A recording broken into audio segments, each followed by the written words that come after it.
Chapter 5 of As a Man Thinketh by James Allen. Chapter 5 The Thought Factor in Achievement.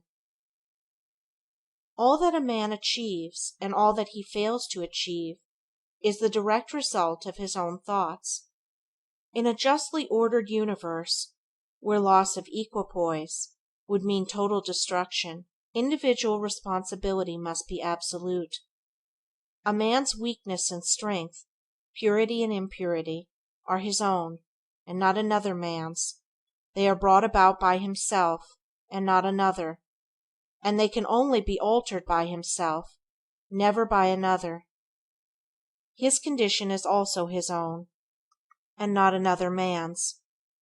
His suffering and his happiness are evolved from within.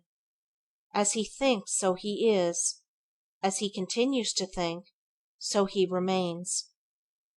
A strong man cannot help a weaker unless that weaker is willing to be helped, and even then the weak man must become strong of himself. He must, by his own efforts, develop the strength which he admires in another. None but himself can alter his condition. It has been usual for men to think and to say, "Many men are slaves, because one is an oppressor. Let us hate the oppressor."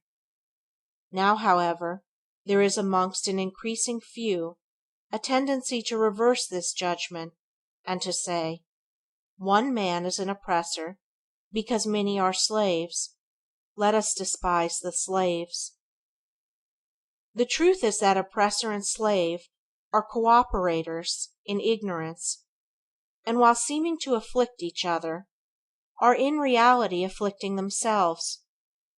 A perfect knowledge perceives the action of law in the weakness of the oppressed, and the misapplied power of the oppressor. A perfect love, seeing the suffering which both states entail, condemns neither. A perfect compassion embraces both oppressor and oppressed. He who has conquered weakness and has put away all selfish thoughts belongs neither to oppressor nor oppressed. He is free. A man can only rise, conquer, and achieve by lifting up his thoughts. He can only remain weak and abject and miserable by refusing to lift up his thoughts. Before a man can achieve anything, even in worldly things, he must lift his thoughts above slavish animal indulgence.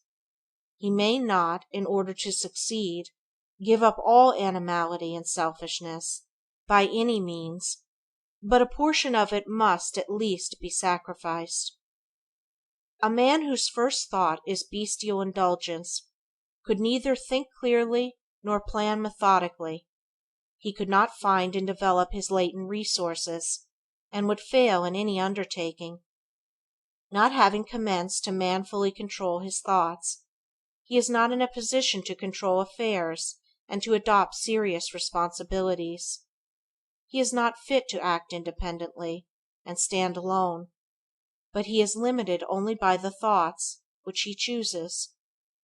There can be no progress, no achievement without sacrifice, and a man's worldly success will be in the measure that he sacrifices his confused animal thoughts and fixes his mind on the development of his plans and the strengthening of his resolution and self-reliance.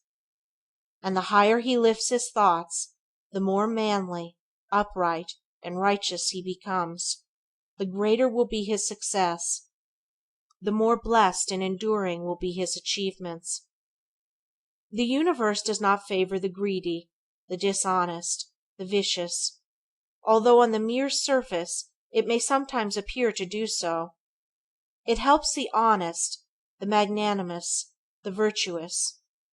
All the great teachers of the ages have declared this in varying forms, and to prove and know it, a man has but to persist in making himself more and more virtuous by lifting up his thoughts. Intellectual achievements are the result of thought consecrated to the search for knowledge, or for the beautiful and true in life, in nature. Such achievements may be sometimes connected with vanity and ambition, but they are not the outcome of those characteristics. They are the natural outgrowth of long and arduous effort, and of pure and unselfish thoughts. Spiritual achievements are the consummation of holy aspirations. He who lives constantly in the conception of noble and lofty thoughts, who dwells upon all that is pure and unselfish, will, as surely as the sun reaches its zenith and the moon its full, become wise and noble in character, and rise into a position of influence and blessedness. Achievement of whatever kind is the crown of effort. By the aid of self-control, resolution, purity, righteousness, and well-directed thought a man ascends. By the aid of animality, indolence, impurity, corruption, and confusion of thought a man descends. A man may rise to high success in the world, and even to lofty altitudes in the spiritual realm, and again descend into weakness and wretchedness by allowing arrogant, selfish, and corrupt thoughts to take possession of him. Victories attained by right thought can only be maintained by watchfulness. Many give way when success is assured and rapidly fall back into failure. All achievements, whether in the business, intellectual, or spiritual world, are the result of definitely directed thought, are governed by the same law, and are of the same method. The only difference lies in the object of attainment. He who would accomplish little must sacrifice little. He who would achieve much must sacrifice much, and he who would attain highly must sacrifice greatly. End of chapter 5. Recording by Andrea Fiore.